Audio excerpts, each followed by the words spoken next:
Hello guys, मेरा नाम है रवि। स्टडी ग्लो में आपका बहुत बहुत स्वागत है। दोस्तों, आपको पता है हमारा ब्रह्मांड रहस्य से भरा हुआ है और एक रहस्य जिसके बारे में हम जानना चाहते हैं वो है यूएफओ, या हम ये कहें कि ऐसा स्पेसक्राफ्ट या ऐसा जहाज जिसे एलियन चलाते हों, जो कि अपने आप में गोल आकार का है और उसे ही वैज्ञानिक ढूंढना चाहते हैं।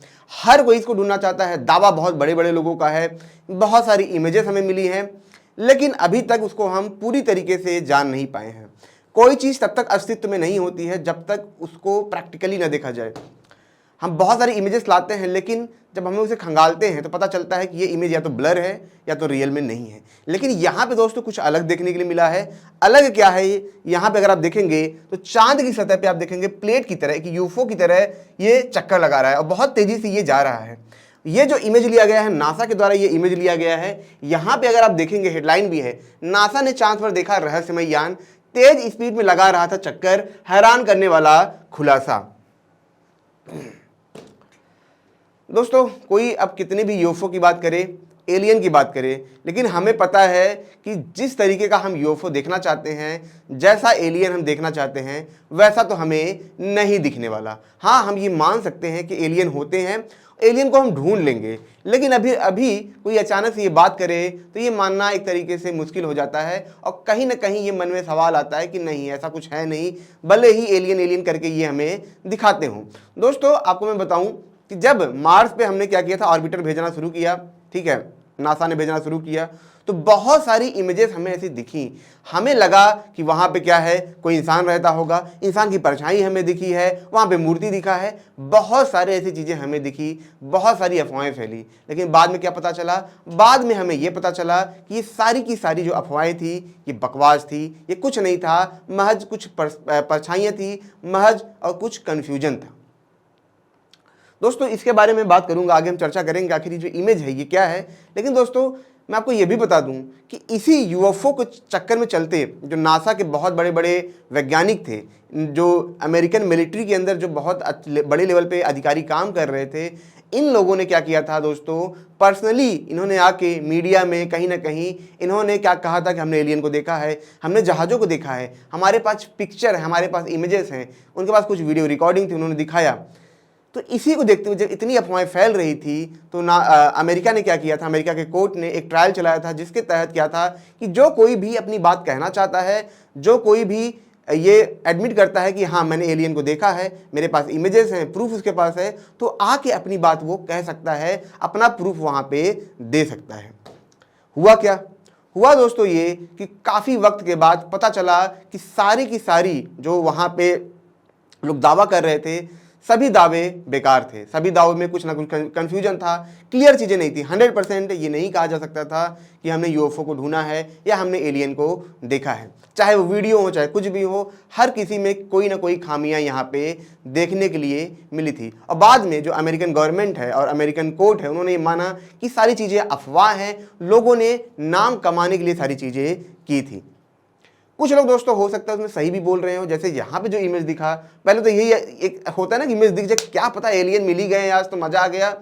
आदमी होता है ना कि आज जाएंगे, क्या पता रास्ते में 500 नोट मिल जाए।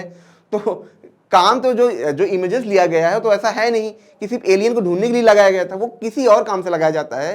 लेकिन ये जो इमेजेस हमें मिल जाते हैं कभी कभी कुछ डिफ्लेक्शन की वजह से, हमें लगता है ये स्पेसक्राफ्ट है, मतलब यूएफओ है। इसी यूएफओ के चक्कर में दोस्तों यही चीज़ों को चलते लोगों ने इतना कुछ देखा था कि लोगों ने कभी कुछ जाते हुए चीज़ों को देख लिया, उन्हें लगा यूएफओ है, मैंने इतनी बड़ी चीज़ देखी, गोलाकार मैंने चीज़ देखी, ठीक है। अब वो क्या करते, आके दावा करते थे। तो इसीलिए ब्लू बुक करके अमेरिका में क्या किया प्रोग्राम चलाया गया था। उस प्रोग्राम के अंदर ये था कि जितने लोग इसमें दावा करते हैं, सबका हम क्या करेंगे, स्टेटमेंट लेंगे, उसके बारे में हम जानकारी इकट्ठा करेंगे। तो लगभग 10,000 से ज़्यादा लोगों में, जो यूरोप में थे, इंग्लैंड में थे, अमेरिका में थे, सबकी वहाँ पे जानकारी ली गई, सबका स्टेटमेंट लिया गया, सबके बारे में खोज चला, 7 से 8 साल तक से खोज चला। बाद में निष्कर्ष क्या निकला? बाद में निष्कर्ष ये निकला कि आधे से ज़्यादा लोग सिर्फ नाम कमाने के लिए इसका फ़ायदा उठा रहे थे, और कुछ लोग ही वही थे जिनको सच में गलत फहमी थी, कन्फ्यूजन था। बाकी लोग जानबूझ के इसमें आना चाह रहे थे। जो अमेरिकन ट्रायल चल रहा था उसमें आपने दोस्तों देखा होगा कि वहाँ पे एक साइंटिस्ट आता है, वो क्या करता है कि कंकाल दिखाता है एलियन का, जो कि पूरी तरीके से कैल्शियम और चूने से बना होता है। पहली बार तो हम लोग भी देखते हैं, हम मतलब आदमी सोचने लगता है कि भाई कोर्ट में कोई जा रहा है, इतना झूठ तो दावा करेगा नहीं। तो वहाँ भी हमें ये लगता है कि यार सच में एलियन मिल गए हैं, सच में यूएफओ मिल गया क्या। बाद में पता चलता है कि उसका काम ही था अफवाह फैलाना। ठीक है, तो अब इस अफवाह के बारे में समझते हैं। ठीक है, तो आपको समझ में आएगा कि आखिर ये चीज़ें, ये घटनाएं होती कैसे हैं। अब बाद में हम ये भी देखेंगे कि क्या सच में एलियन होते हैं, यूएफओ होते हैं, अगर हो सकते हैं तो कैसे इन्हें हम ढूंढेंगे, हम ये भी यहाँ पे समझेंगे। तो दोस्तों सबसे पहले मैं आपको ये बता दूं ये घटना है क्या। देखिए दोस्तों, जो आप इमेज यहाँ पे आप देख रहे हैं, वो इमेज अगर आप देखेंगे तो कोरिया का एक स्पेस क्राफ्ट था जिसका नाम था पाथफाइंडर लूनार ऑर्बिट करके था। इसका जो नाम दिया गया था, इसका नाम था क्या था, दानूरी नाम था। ये साउथ कोरिया का पहला, ठीक है, लूनार मिशन था मून के लिए। आप समझ रहे हैं, ये जो साइज अगर आप देखेंगे तो ये बक्से की तरह है। यहाँ पे अगर आप देखेंगे स्क्वायर में बक्से की तरह सोलर पैनल लगा हुआ है, लेकिन आपको ये इमेज दिखी क्यों नहीं, ऐसी इमेज क्यों नहीं दिखी, क्यों वो यूएफओ की तरह हमें दिखा। तो यहाँ पे दोस्तों जो इमेज लेने वाला था, ठीक है, स्पेसक्राफ्ट जिसने इमेज लिया था, ठीक है, उसकी स्पीड कितनी थी, यहाँ पे अगर आप देखेंगे 11,500 किलोमीटर पर आवर। तो इनके डिफरेंस स्पीड में था, डिफरेंस था कि इमेज नहीं आ पाया। आप कल्पना करिए आपके पास एक कैमरा है, कैमरा एक तरफ दूसरी स्पीड से जा रहा है और जिसका आप इमेज ले रहे हो दूसरी स्पीड से इस तरफ जा रहा है। तो जब आप फोटो लेंगे, ठीक है, आपकी स्पीड उधर है, इनकी स्पीड इधर है, तो वो पिक्चर ब्लर आएगा। ठीक है, तो सेम चीज यहाँ पे हुई। ठीक है, पहले तो नासा वालों को ये लगा कि जो हमने इमेज लिया है स्पेसक्राफ्ट का, या जो कोई चीज है जिसका हमने लिया है, वो हो सकता है सच में यूएफओ हो। लेकिन बाद में जब इस पर अध्ययन हुआ तो पता चला कि साउथ कोरिया का ही दानूर करके जो था यहाँ पे स्पेसक्राफ्ट, यही था। दोस्तों ये 2018 में फाल्कन 9 के द्वारा ये क्या किया गया था, लॉन्च किया गया था। इसका मिशन क्या था, इसका मिशन ये दोस्तों ये था कि वहाँ पे यूरेनियम है, हीलियम 3 है, ठीक है, आप देखेंगे वाटर है, इन सब के बारे में रिसर्च करना था। मेन मुद्दा दोस्तों यहाँ पे होता है हीलियम 3 का और थोड़ा बहुत यूरेनियम का, क्योंकि हीलियम 3 जो है दोस्तों ये यूरेनियम से भी ज़्यादा हमें एनर्जी दे सकता है, बहुत बड़ी मात्रा में हमें एनर्जी दे सकता है। और ये सारे देश जानते हैं। ठीक है, हमें कितना भी बताएं हमारा मिशन है इंसानों को ये करना वो करना, लेकिन मेन मुद्दा होता है मनी का, एनर्जी का। तो हीलियम 3 के पीछे सब पड़े हैं और इसीलिए दोस्तों कोई पहले पहुंच रहा है तो कोई अपना झंडा गाड़ रहा है, कोई अपना रुमाल फेंक रहा है कि कैसे ना कैसे करके हम वहां पे पहुंच जाएं। तो जो इमेज लिया गया है यहाँ पे, अब अगर हम इसको भी देखें तो इसका नाम है दोस्तों, यहाँ पे अगर आप देखेंगे एलारो, ठीक है, लूनार यूनिवर्सिटी ऑर्बिट करके इसका नाम है। और इसका काम क्या था, इसका काम था 98% 3D मैप करना। अभी दोस्तों मैंने कुछ दिन पहले ही लेक्चर लिया था, ठीक है, चांद के बारे में हमें कैसे पता चला। तो वहाँ पे बहुत ही रंग बिरंगे इमेज थे। तो वो जो इमेजेस लिए जाते हैं वो इन्हीं के द्वारा लिए जाते हैं। ये क्या करते हैं दोस्तों, कई लेयर्स में इमेज लेते हैं ताकि हम उसके हर एक लेयर को समझ पाए। इन्वायरमेंट में क्या माहौल है, ठीक है, वहाँ पे कितना टेम्परेचर है, क्या है, और वहाँ के सरफेस में क्या है, उसके सरफेस के नीचे भी क्या चीज़ें हो सकती हैं। तो अलग अलग लेयर के अब इमेज लिए जाते हैं। इनका काम होता है 3D मैप करना। तो ये क्या कर रहा था दोस्तों, अपना काम ये वहाँ पे कर रहा था और उसी दौरान ये इमेज वहाँ पे लिया गया है। दोस्तों ये 2 जुलाई 2009 में ये क्या हुआ था, वहाँ पे लॉन्च हुआ था। तो ये दोस्तों महज एक क्या थी, एक घटना थी जिसे लोगों ने यूएफओ समझा, लेकिन ये कुछ नहीं था, एक साइंटिफिक क्या था, हम कह सकते कंफ्यूजन था, जिसे नासा ने दूर भी किया। नासा ने अपना स्टेटमेंट भी जारी किया। देखिए नासा कभी भी, मैंने देखा है, कभी भी वो इन सब चीज़ों में नहीं पड़ते, वो साफ साफ स्टेटमेंट रखते हैं। ठीक है, कभी भी उनके जब ऑफिसर के थ्रू भी स्टेटमेंट आते हैं तो भी उसके बाद वो सफाई देते हैं, वो इन सब चीज़ों से बचते हैं। और एक समझदार नागरिक के तौर पे हम सबको इन सब चीज़ों से बचना चाहिए, क्योंकि अगर ये सच में होता, हमारे पास इतनी टेक्नोलॉजी है तो अब तक हम इसे ढूंढ चुके होते हैं। तो दोस्तों अब हम बात करेंगे एलियन के बारे में, यूएफओ के बारे में, और ये जानेंगे कि क्या सच में ये हो सकते हैं और कैसे इन्हें हम ढूंढ सकते हैं, इसके बारे में भी हम जानेंगे। लेकिन दोस्तों उससे पहले मैं आपको ये बता दूँ कि हमारा फ्लो का कोर्स है, इसे आप ज़रूर अवेल करें। आप 2-3 साल से तैयारी करते हैं, इसके बावजूद भी आपका एग्जाम क्रैक नहीं होता है। वहीं पे कुछ लोग ऐसे होते हैं जो फर्स्ट अटेम्प्ट में ही एग्जाम क्रैक कर लेते हैं। और जब साइकोलॉजिस्ट ने ये रिसर्च किया कि भैया कुछ लोग मेहनत करते हैं, कुछ लोग और मेहनत करते हैं, लेकिन कुछ लोग ही क्यों हैं जो सक्सेस होते हैं, तो उन्होंने देखा कि जो टॉपर होते हैं वो फ्लो की स्टेट में पढ़ाई करते हैं, जिसकी वजह से उनका जो परफॉर्मेंस होता है वो 5 गुना बढ़ जाता है, यानी कि 500% एफिशिएंसी बढ़ जाती है। और उन्होंने ये भी देखा कि इस एफिशिएंसी को हम हाइक कर सकते हैं, यानी कि हम उसे हैक कर सकते हैं सिर्फ कुछ थेरेपी और मेडिटेशन के द्वारा। तो दोस्तों इन्हीं थेरेपी और मेडिटेशन को इंडिया में हम लाए हैं महज 299 में, ठीक है, जब आप फ्लो 25 कोड आप यूज करेंगे। दोस्तों मैं आपको ये बता दूं कि यही फ्लो का कोर्स बाहर लाखों रुपए में मिलते हैं। लोग सिल्वा मेथड को सीखने के लिए बाहर जाते हैं, अपना वक्त वहाँ पे लगाते हैं। और अगर माइंड वैली की वेबसाइट पे भी आप जाएंगे तो आप देखेंगे यही कोर्सेज 40 से 50,000 रुपए के मिलते हैं। अब दोस्तों हम बात करते हैं एलियन और यूएफओ के बारे में। जब तक कोई चीज़ दोस्तों ढूंढी नहीं जाती है तब तक वो हमारे लिए बहुत ही बड़ा एक रोमांच होता है, काफ़ी रहस्य से भरा हुआ रोमांच होता है। जैसे कि हमने इससे पहले बहुत सारे ऐसी चीज़ें खोजी जिसके बारे में हम जानना चाह रहे थे लेकिन थोड़ा वक्त लगा, लेकिन जब हमने उनको खोजा, जैसे ग्रेविटेशनल वेव हुआ, तो हमें बहुत मजा आया। आहा। तो सेम चीज़ यहाँ पे है, ठीक है। लोग एलियन के बारे में जानना चाहते हैं कि एलियन को हम ढूंढना चाहते हैं, इस वजह से नहीं कि हाँ ठीक है हमें कोई और जगह मिल जाएगी रहने के लिए, क्योंकि अगर हमने एलियन ढूंढ भी लिया तो भी वो हमसे इतने दूर होंगे कि उनके पास पहुंचना हमारे लिए नामुमकिन है। क्योंकि दोस्तों अगर हम बात करें अपने सोलर सिस्टम, अपने आसपास के मतलब आसपास की जगह की बात करें, तो वहाँ पे तो हमें कोई ऐसी ग्रह नहीं मिल रही है जहाँ पे जीवन संभव हो सकता है। तो हम ये कल्पना कर सकते हैं कि अगर कोई ग्रह हमको मिलेगा भी, हम कह सकते हैं एक्सो प्लैनेट हमको मिलेगा भी, तो हमसे बहुत दूर होगा। वो इतनी दूर होगा कि हम यहाँ से देख भी ले कि वहाँ पे जीवन है, चलिए हमने वहाँ पे देखा कि वहाँ पे जीवन है, तो भी आप कल्पना करिए जो आप देखेंगे वो क्या होगा, एक तरीके से पास्ट होगा। क्योंकि जो इमेज अरबों साल से आ रही है वो तो इमेज अरबों साल पुरानी है। तो अगर हम आज के इमेज को देख के चलिए हम वहाँ पे पहुँचना भी चाहें, या हम चलिए हमारे पास ऐसे कोई मशीन बना ले, हम यहाँ से गायब हो जाएं, वहाँ पहुँच जाएं, लेकिन आप यहाँ से गायब होकर वहाँ पहुँचेंगे तो पता चलेगा कि वहाँ पे न जाने कितना जीवन बीत चुका है।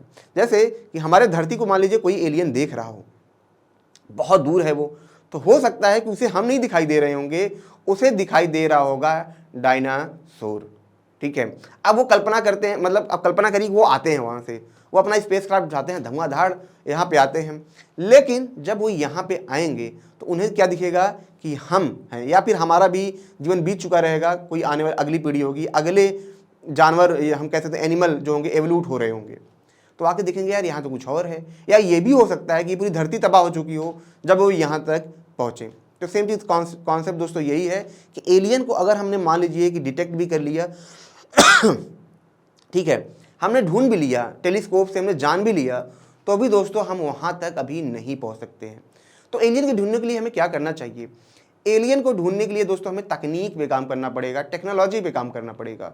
कैसी टेक्नोलॉजी पे काम करना पड़ेगा? उसके लिए बहुत अलग साइंस की ज़रूरत होगी, अलग थ्योरी की ज़रूरत होगी। क्योंकि मान लीजिए कि हमने कुछ ऐसा स्पेसक्राफ्ट बनाया भी जिसकी स्पीड ऑफ लाइट के आसपास होगी, ठीक है, तो हम इससे ज़्यादा नहीं बना सकते हैं, क्योंकि साइंस यही कहता है कि हाँ कोई भी वस्तु इससे तेज नहीं जा सकती है। तो मान लीजिए कि जो ग्रह एक्सोप्लैनेट हमसे बहुत दूर है, ठीक है, अरबों खरबों लाइट ईयर दूर है, तो यानी कि हमें अरबों खरबों साल लग जाएंगे वहाँ पे पहुँचने के लिए, ठीक है। और इंसान जाति तो खुद ही इतने पुराने नहीं है, तो हम जाएंगे वहाँ पे कैसे? ये संभव है, ये कर पाना संभव। इसीलिए हमें तकनीक की ज़रूरत होगी, हमें बहुत डीप लेवल पे रिसर्च की ज़रूरत होगी, जिसमें काफ़ी वक्त लगने वाला है। तो हो सकता है कि एलियन को हम ढूंढ भी लें, डिटेक्ट भी कर लें, लेकिन वहाँ तक पहुँचने में, वहाँ तक जाने में अभी बहुत समय है, पता नहीं कितना समय है, कब तक हम तक जाएंगे हमें ये नहीं पता। लेकिन हाँ, एलियन हो सकते हैं, क्योंकि अगर हमारी धरती सूर्य के ऐसे एक हम कह सकते हैं कि प्रोबेबिलिटी पे सेट है जहाँ पे जीवन संभव हो सकता है, तो इतना बड़ा ब्रह्मांड है, अनंत ब्रह्मांड है, तो ऐसे बहुत सारे प्लेनेट होंगे जहाँ पे ऐसी सिचुएशन बनी होगी और इस तरीके से जीवन पनपा होगा। कुछ जगह ऐसे भी हो सकता है दोस्तों जहाँ पे जीवन पनप रहा हो, जहाँ पे चीज़ें हो रही हों, ठीक है। और एलियन का मतलब सिर्फ यही नहीं होता है कि इस तरीके से हो, एलियन का मतलब होता है वहाँ पे कोई छोटा सा भी जीव होगा तो वो क्या होगा, अपने आप में एक एलियन होगा। अब बात होती है दोस्तों यूएफओ की। तो ये देखिए जो यूएफओ यहाँ पे हमने देखा, जो इसकी हम कल्पना करते हैं, तो वो यूएफओ हमारे यान की तरह नहीं होता है। वो कैसा होता है?